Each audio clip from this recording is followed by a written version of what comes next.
Shalom, bien-aimés dans le Seigneur, nous voici encore en séjour au-devant de vos écrans, dans vos téléphones. Le Seigneur nous a offert ces jours, ces grands jours, si je peux le dire. Il nous a sélectionnés parmi les vivants de ces jours. Il nous a prêté le souffle de vie, il nous a donné le mouvement et l'être. Le Seigneur nous aime. La joie du Seigneur est notre force, si je peux le dire. Nous ne retrouvons pas notre joie dans le vin, dans l'alcool. Nous ne retrouvons pas notre joie auprès des hommes. Oui, les hommes peuvent aussi contribuer à notre joie, mais ils ne peuvent pas nous donner comme le Seigneur nous les donne. Et il nous a donné encore ces grands jours. Nous continuons à célébrer notre Pâques. Nous sommes dans cette période où nous célébrons la résurrection de notre Seigneur. Il est venu un jour dans le monde. La Bible nous dit, Dieu a tant aimé le monde qu'il envoya son Fils unique, bien-aimé. Son Fils unique, son unique Fils qu'il avait. L'homme avait péché, l'homme a été séparé de Dieu. Cela préoccupait notre Dieu. Bien-aimé, le diable ne connaît pas notre valeur, c'est Dieu qui connaît notre valeur parce qu'il dit créons l'homme à notre image et à notre ressemblance. Alors quand le premier homme, Adam, avait désobéi à Dieu, le péché est entré, l'homme était séparé de Dieu, l'homme était sous l'emprise de l'ennemi, l'homme était devenu esclave. L'homme avait perdu en fait sa première position qu'on l'a placée par Dieu. Alors Dieu dans le ciel, au ciel là-bas, ne s'est pas tu. Il a envoyé son Fils, son unique Fils, Jésus-Christ de Nazareth, qui est venu, nous disons, il est notre Yaya, il est notre grand frère, il est venu pour nous ramener, nous relier les ponts qui étaient autrefois séparés avec Dieu. Alléluia. Et voilà pourquoi nous les chrétiens, nous célébrons ces grands jours. Il pouvait venir comme un Melchisédek bien-aimé dans le Seigneur. Il pouvait apparaître comme ça. Mais Dieu n'a pas voulu que cela soit ainsi. Dieu collabora avec une femme, avec une famille, alors qu'ils étaient des fiancés, ils n'étaient pas encore mariés. Là, nous allons dans notre livre de Matthieu. Je ne suis pas l'oratrice d'aujourd'hui, vous allez voir tout à l'heure celui qui est l'orateur d'aujourd'hui. Mais dans le livre de Matthieu, dans le premier verset, juste dans notre verset 21, je vais lire, mais nous martelons juste la partie C. Il est dit ceci, elle donnera naissance, c'est l'ange. Elle donnera naissance à un fils, tu l'appelleras Jésus, celui en effet qui sauvera son peuple de ses péchés. Jésus est venu avec une mission de sauver le peuple qui était séparé de Dieu, égaré de Dieu. Il n'y avait plus une liaison entre Dieu et le monde, entre Dieu et son peuple. Alors Dieu a tant aimé le monde, il nous a envoyé notre Yaya Jésus-Christ qui est venu réparer les erreurs qu'on avait fait. Nous vous disons encore shalom. Je suis dans ce beau cadre qui nous reçoit toujours. Notre papa, il est pasteur, un homme de bien, un homme qui a le fardeau de faire avancer l'œuvre. Ce sont parmi les premières personnes congolais qui ont apporté l'évangile, qui ont ouvert la porte de l'église ici dans notre pays, Dallas. C'est un homme que je respecte beaucoup, je respecte son ministère. Il est marié à une seule femme. Alléluia. Il n'a pas de bureau à côté. Et sa femme, c'est une servante que j'aime bien. J'ai appris à l'aimer. C'est une femme forte, c'est une femme de prière, mariée à une seule femme, bien-aimée. Et ensemble, ils ont 4 enfants, 3 garçons et une fille que le Seigneur les a bénis. C'est un homme de bien, il a un cœur pour le ministère de la femme. Dernièrement, on était là et nous avons vu comment il était au four et au moulin afin que ce que nous avons fait puisse réussir. Ils sont rares. Ce sont des hommes à respecter, papa. Que le Seigneur vous bénisse. Merci beaucoup, maman. Nous vous respectons beaucoup, beaucoup, beaucoup. Vous qui avez compris qu'une femme aussi peut donner, peut communiquer quelque chose de la part du Seigneur. Notre thème d'aujourd'hui, c'est la croix et notre réconciliation. À la croix, Dieu nous a réconciliés au travers le sang qui a été versé. Au travers ce qui s'est passé à la croix de Golgotha, Dieu, Christ, nous a réconciliés avec le Père. Le pont qui était autrefois cassé, Christ l'a remis. Et notre sous-thème d'aujourd'hui, nous aimerons parler de la victoire. Christ est notre victoire, la victoire acquise à la croix de Golgotha. En fait, nous voulons élever l'œuvre de Golgotha, bien-aimés. S'il y a d'autres personnes qui attendent jusqu'aujourd'hui la naissance du Messie, s'il y a une catégorie de gens qui disent que Jésus-Christ n'est pas le Fils de Dieu, c'est un prophète comme tout autre prophète, c'est leur point de vue. Nous croyons que Jésus est le Fils de Dieu. Nous croyons que Jésus est l'unique Fils de Dieu. Nous croyons que c'est lui qui était descendu. La parole s'est faite chair, au fait. Et cette parole est venue nous récupérer là où on était dans cette position de péché. Et cette parole nous a sauvés. Je ne suis pas l'oratrice de ce soir. Je n'aimerais pas trop parler. J'aimerais passer la parole à notre papa. Qui suis-je? Je suis la humble servante de Dieu à la personne de Mama Chiki et Souka Omatuku. Je suis mariée à un seul homme et avec l'aide de Dieu, nous avons eu aussi 6 enfants. Et j'ai béni Dieu. Parmi nos enfants, il y a des serviteurs de Dieu et c'est une grâce que le Seigneur nous a faite. Que le Seigneur vous bénisse tous. Soyez branchés, ne zappez pas, ne quittez pas et vous serez bénis. Je sais comment l'homme de Dieu parle. C'est un homme à la parole, à la langue brûlée. J'aime sa façon de prêcher, j'aime sa façon de communiquer la parole de Dieu et c'est un homme qui craint l'Éternel. Que le Seigneur vous bénisse, papa. À vous la parole. Bonjour, pasteur. Bonjour, maman. Bonjour, pasteur Pyrénées. Ok, merci. Je vous salue de mon côté aussi. Je suis très content. Merci, maman, de m'inviter dans votre espace, dans sa présence, Dallas. C'est une très bonne émission que vous pouvez suivre sur YouTube, dans sa présence, Dallas. Maman, elle est pasteur.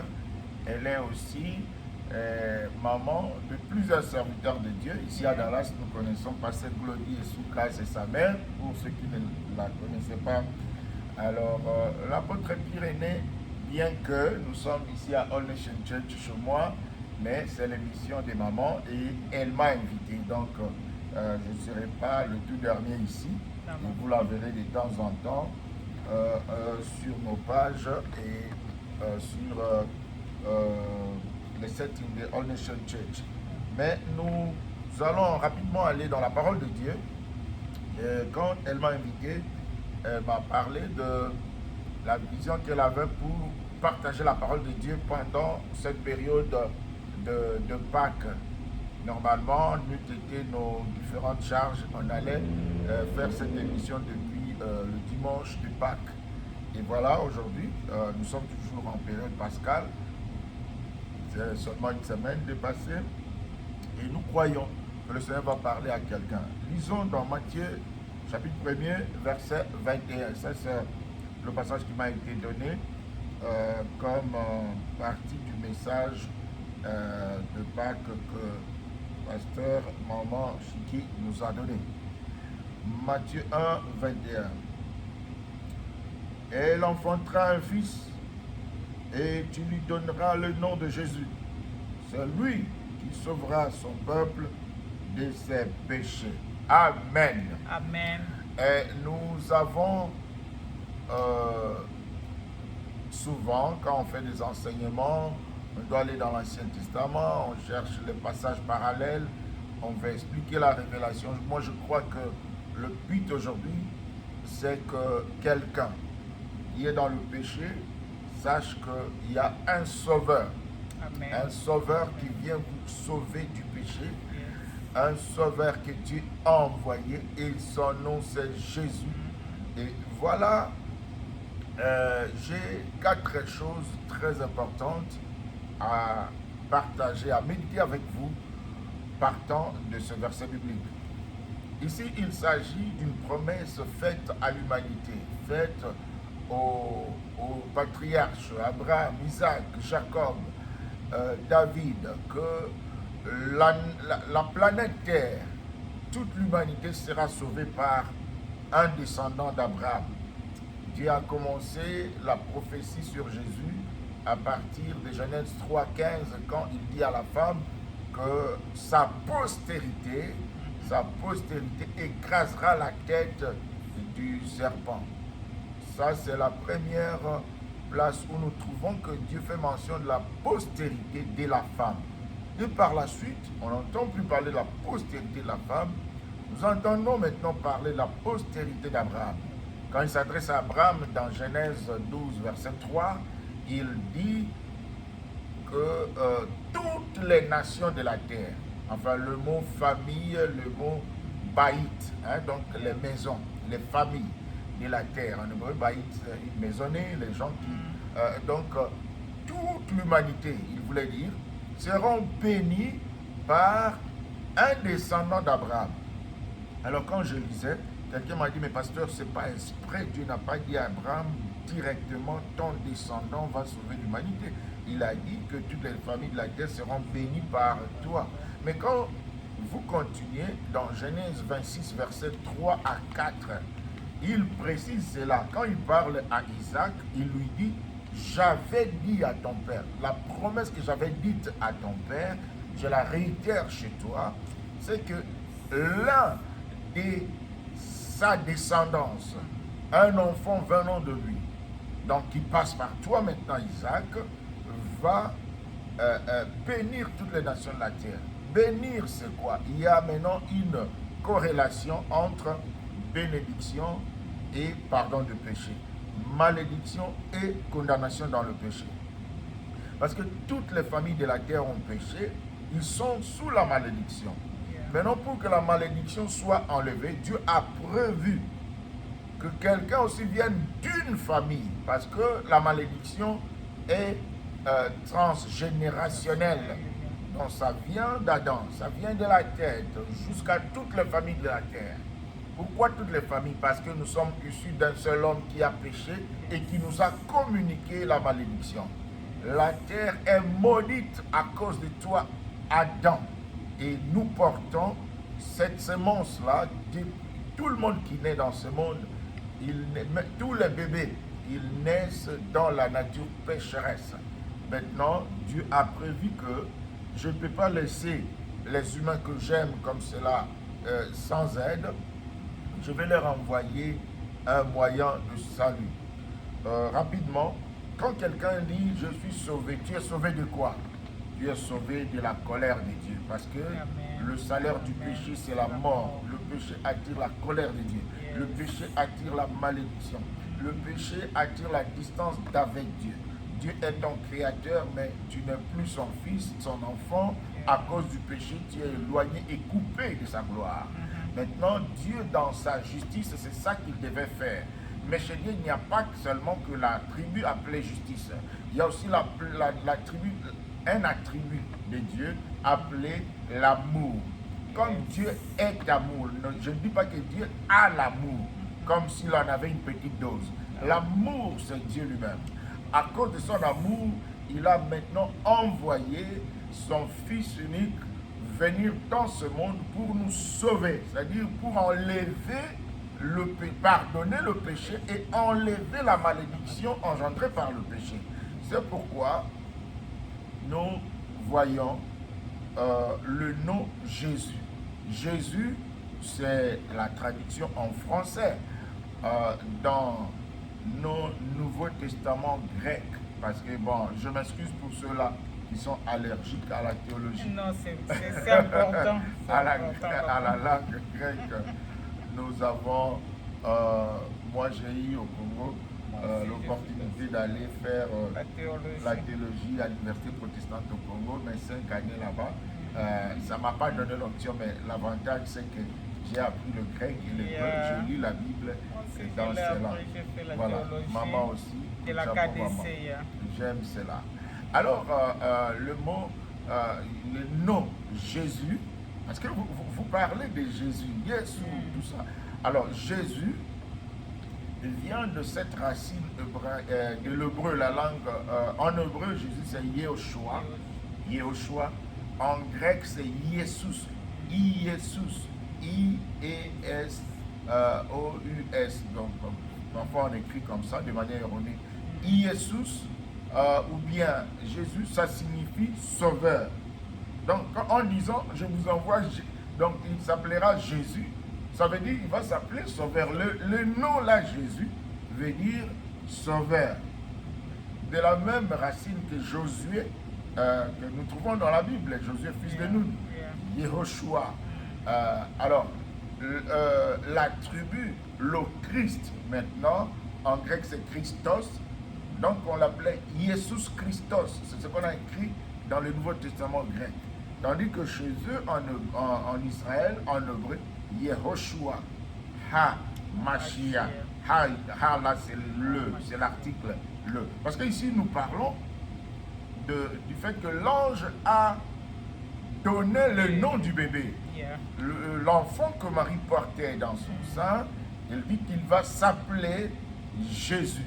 La grande raison pourquoi on l'a appelé Jésus, c'est parce qu'il va sauver l'homme du péché. Donc le nom là, Jésus, veut dire tout simplement sauveur, Yehoshua.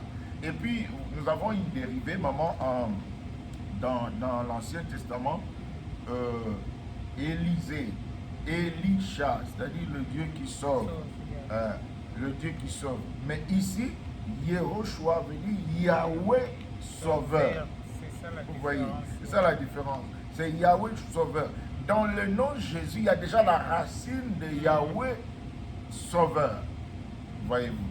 Donc, ce n'est pas un nom qu'on a donné comme cela, comme beaucoup de gens choisissent les noms de leurs enfants dans les films, dans les livres, dans les poésies, dans les novellas. Marie était une femme inspirée, une femme connectée au ciel, une femme qui recevait la visitation des anges. Et l'ange est venu même lui donner le nom de l'enfant. Et on doit l'appeler Jésus parce qu'il sauvera. Le nom Jésus veut dire Yahweh sauveur. Yahweh qui sauve. Le nom là, Jésus.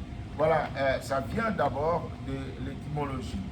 En grec, Yehoshua, en hébreu, Yehoshua veut dire Yahweh, mon sauveur.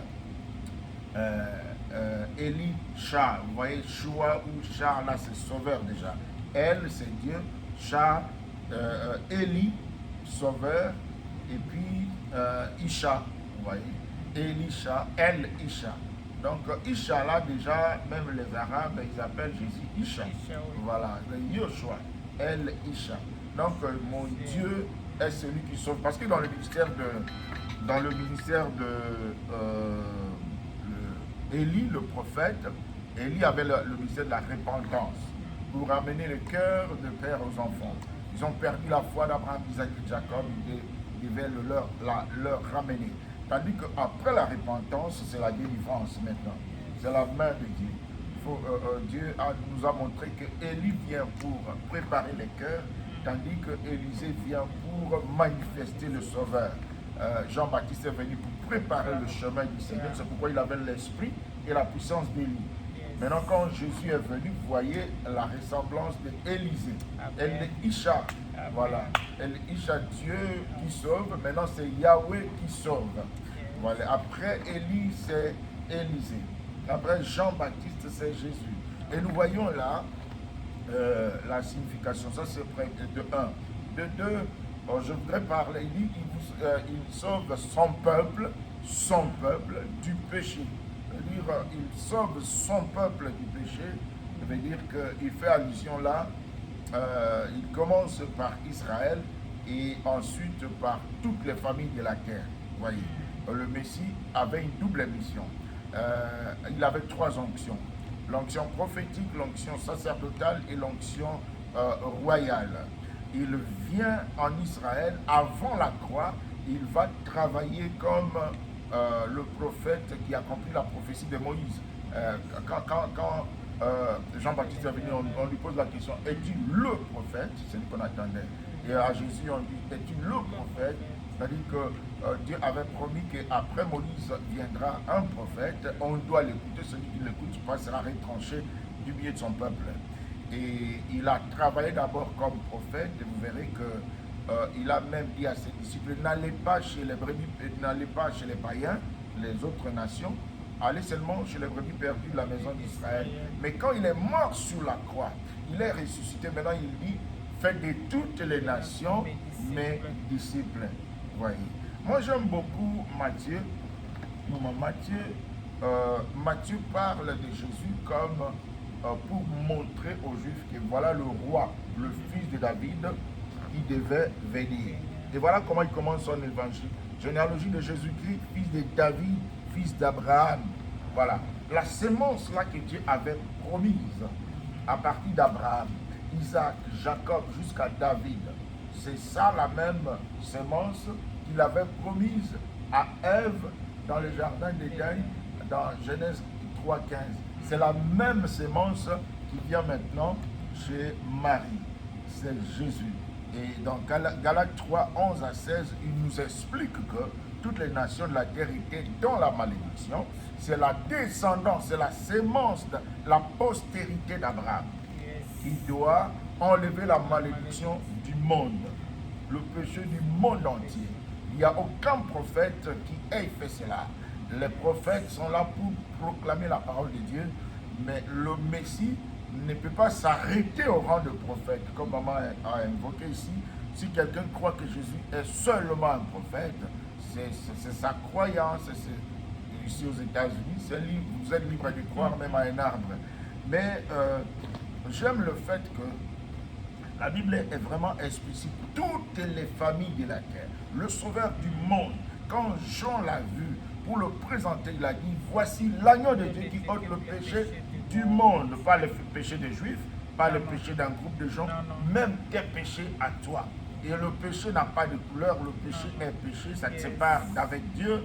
Mais quand le Messie vient, il vient pour t'aimer, pour démontrer l'amour de Dieu. Il est mort à la croix pour verser son sang, pour purifier ta vie du péché et te sauver de la colère de Dieu. L'homme était vendu au péché et exposé à la colère de Dieu. Et quand le Messie vient pour sauver, c'est-à-dire il te pardonne le péché et la colère de Dieu cesse de te menacer et cesse arrête le projet de te jeter en enfer. Voilà ce que le Messie est venu faire. En peu de mots, je dirais, premièrement, ce passage nous montre pourquoi on a donné à l'enfant le nom de Jésus, Yeshua, Yahweh Sauveur. Et deuxièmement, ça nous montre le rôle que Jésus est venu jouer, celui du Rédempteur, celui qui doit mourir à la croix pour nous sauver. Je vous parlais des 4 choses. La troisième chose, avant de terminer, c'est l'humanité de Jésus, l'incarnation. Le nom là de Jésus, c'est un nom humain. C'est le côté humain de Jésus. Son côté divin, on l'appelle le Christ. Donc il était Dieu, fils de Dieu et fils de l'homme à la fois. Il y a des choses qu'il faisait comme fils de... C'est son titre, le fils de l'homme. Il aimait lui-même s'appeler le fils de l'homme. Il était le fils de Dieu, il était aussi le fils de l'homme. Alors, je ne vais pas expliquer aujourd'hui la Trinité, la divinité, la nature. Je vais parler de cet aspect de l'humanité de Jésus. Maman, il y a beaucoup de gens qui croient que Jésus a fait une fiction. Il était thaumaturge, c'est-à-dire il vient juste faire des miracles. Il ne sentait même pas la douleur quand les clous s'enfonçaient dans ses mains.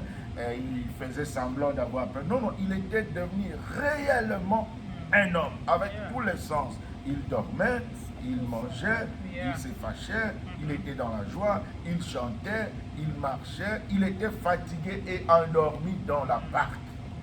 Il était réellement devenu un homme à 100%, sans péché. Et aussi, il est devenu, il était Dieu, mais Dieu dans l'homme. Alors quand il marchait, il disait, je suis, il y a ici plus que le temple. Donc la présence de Dieu était dans le temple. Mais son corps était le vrai temple. Donc la présence de Dieu, la plénitude de la divinité était en lui. Quand Jésus était là, sur la planète Terre, la seule place où il y avait la présence de Dieu, c'était dans son corps. Parce que Dieu avait permis qu'avant même l'arrivée de Jésus, l'arche de l'Alliance n'était plus dans les temples. C'était parti à l'époque d'Ésaïe. Et la Bible dit qu'on ne va plus retrouver, à l'époque de Jérémie, on n'allait plus retrouver l'arche de l'Alliance. Alors, quand lui il est venu, toute la plénitude de la divinité était en lui. Et il disait, il y a ici plus que le temple. Il y avait les chaises, il y avait des tables, tout ça dans les temples. Mais la présence qui était autrefois dans le Saint des Saints, c'était plutôt dans le corps d'un homme, Jésus-Christ.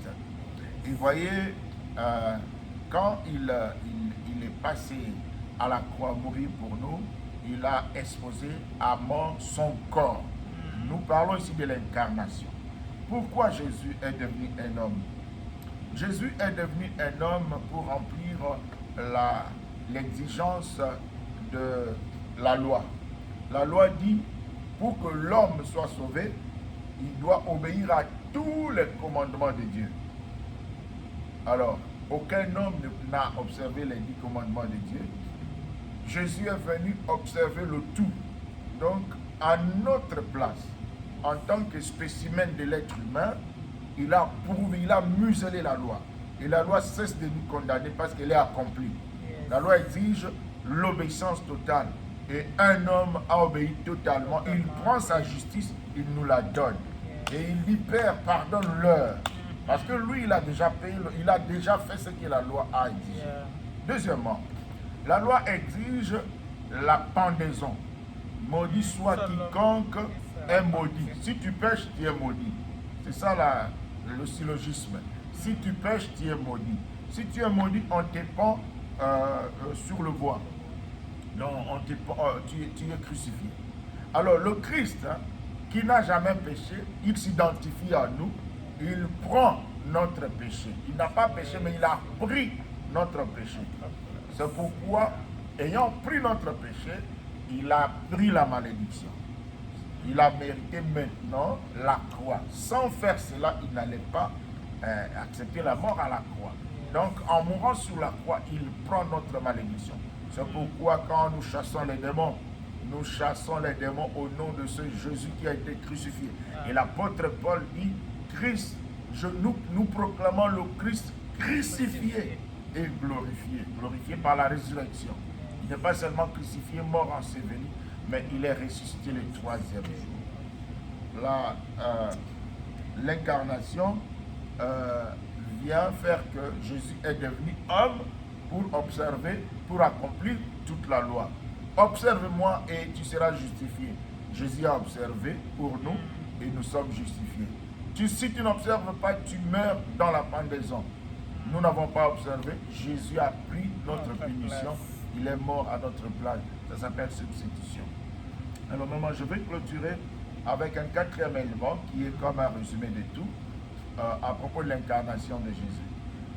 Jésus nous a sauvés de l'esclavage du péché. Parce que la Bible parle de lui comme sauveur de son peuple du péché. Alors, il y a un thème ou un titre que nous reconnaissons au Christ, c'est le Rédempteur. C'est quoi ça, le Rédempteur? Ou même, je parlerai de la rédemption. On a passé du temps, notre temps est parti. Nous voyons dans Lévitique chapitre 25, allez méditer, Lévitique chapitre 25. J'aime beaucoup méditer sur le livre de Lévitique parce que au chapitre 16 déjà, ça me parle des images de la préfiguration du Christ, comme le bouc à Azazel. Voilà, le bouc à Azazel. Les gens viennent avec leurs péchés ils mettent la main sur le bouc, donc ils transmettent leurs péchés, leurs malédictions au bouc, et le bouc est libéré pour aller au désert. Il va dans les lieux désertiques. Il est donc, le Seigneur éloigne le péché de son peuple, mais il y a un bouc qui est émis. C'est ça l'origine même de bouc émissaire. Le bouc émissaire, c'est celui qui meurt à la place de quelqu'un d'autre sans rien faire. Jésus-Christ est le bouc à Azazel. Jésus-Christ est notre bouc émissaire. Nous sommes ici à Dallas quand le président Kennedy était assassiné. Nous, on n'était pas encore nés. Kennedy était assassiné en 63. Il était à Downtown Dallas, là où nous passons souvent. Mais il y a quelqu'un qui a fait cela. Nous avons vu les images. On a vu des choses extraordinaires.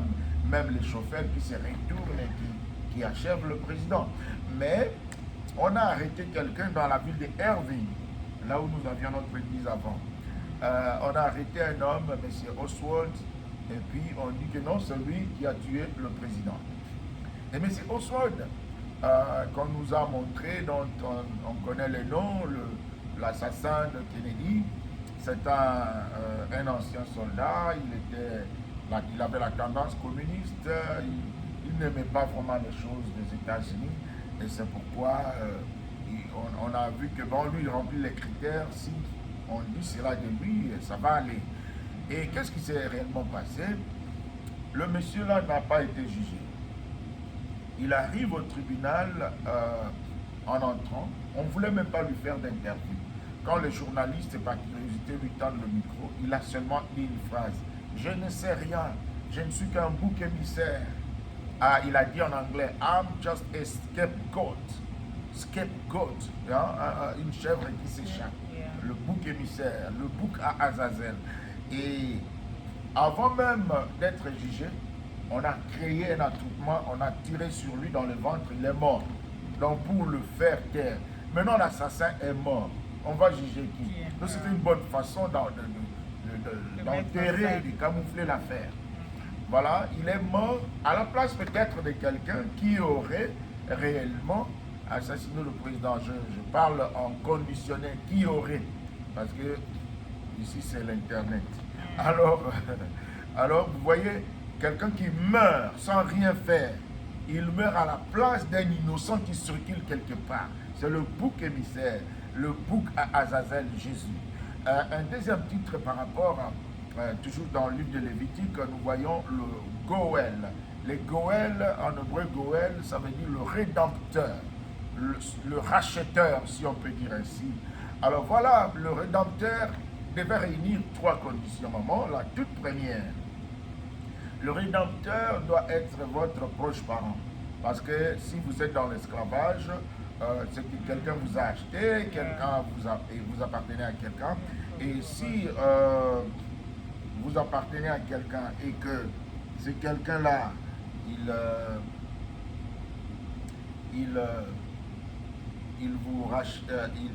veut vous libérer, il faut qu'on lui donne le prix. Et si c'est un étranger qui vient, il ne donne pas parce que l'étranger veut faire de vous son esclave aussi. Mais lui, qu'est-ce qu'il fait? Il vous exige qu'un proche parent vienne et qu'il donne mon argent. Alors, l'humanité était perdue. Qui était proche parent de quelqu'un? Personne. Les anges n'étaient pas nos proches parents. C'est pourquoi Dieu est devenu homme pour remplir la condition de proche parent pour nous. Notre Goël. Et de deux, le prix. Le prix de l'homme, c'est le sang. Ce n'est pas l'or, ce n'est pas l'argent.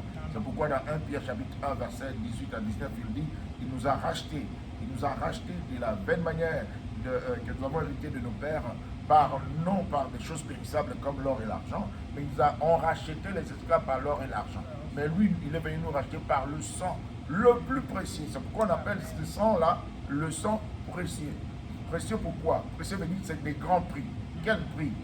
Moi, mon sang peut racheter peut-être, je peux mourir pour une seule personne. Mais le sang de Jésus ayant tellement la valeur du sang de Dieu, le sang divin, il a la valeur de racheter chacun des pécheurs, toute l'humanité réunie. Le seul sang d'un homme, Jésus, peut nous racheter. Le sang précieux, c'est ça. Alors pour avoir le sang, pour devenir notre proche parent, il devait naître comme un homme, Jésus une femme, on devait lui donner un nom, et le nom c'est Jésus, Yehoshua, Sauveur. Voilà la quatrième chose, c'est que si tu es pécheur, je te dis, il y a un sauveur qui s'appelle Jésus, qui est esclave de l'ivrognerie, de la prostitution, de la pauvreté. Il y a un rédempteur, il y a un Goël qui a payé le prix pour te racheter. Le fait qu'il ait accepté la mort sur la croix, la présence de Jésus sur la croix, c'est le rachat de ta vie. La Bible dit, de riche qu'il était, il s'est dépouillé pour que nous soyons enrichis. Jésus n'avait même pas un morceau d'étoffe sur son corps quand on le crucifiait. On met des dessins, des vêtements couvrant la partie intime par respect. Mais Christ s'est dépouillé de tout. La seule chose qu'il avait, c'est sa tunique. On a pris par les soldats, ils en ont joué au sort, ils ont jeté le sort. Voilà, Christ n'est pas venu prendre une seule gloire. Oh, je regrette beaucoup si quelqu'un aujourd'hui a l'onction de Jésus pour faire des miracles, pour chasser les démons, je ne sais pas comment il va se comporter. Parce qu'aujourd'hui, même pour voir un homme de Dieu, on a un qui fait des services de délivrance, il faut remplir des formulaires, il faut payer l'argent, il faut beaucoup d'acrobaties. Non, le Christ est venu pour chercher. On ne le cherchait pas, il est venu pour chercher ceux qui étaient perdus. Il est mort sur la croix pour toi. Si tu passes des moments difficiles, Jésus est là. S'il y a des démons qui te tourmentent, Jésus nous a dit, en mon nom, vous chasserez les démons. En mon nom. Quel nom? Le nom de Jésus. C'est pourquoi l'ange a bien dit, on lui donnera le nom de Jésus. En citant ce nom, en croyant à son œuvre, tu seras sauvé. Quiconque invoquera le nom du Seigneur sera sauvé. Je vis cela dans plusieurs moments d'accident. Vous criez Jésus et les choses changent. Et le vécu se ramène sur le droit chemin. Le nom de Jésus, c'est plus que tout. Le nom de Jésus, c'est notre salut. Jésus-Christ, Yehoshua Sauveur, c'est notre Sauveur. Et Dieu vous bénisse. Si vous avez crié au message, dites Amen. Amen. Gloire à l'Éternel, gloire à l'Éternel, maman. Amen.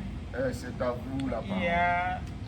Merci, pasteur. Quelle profondeur. Je vous avais promis qu'il est un homme à la langue brûlée, un enseignant. Papa, merci combien cela m'a fait énormément du bien.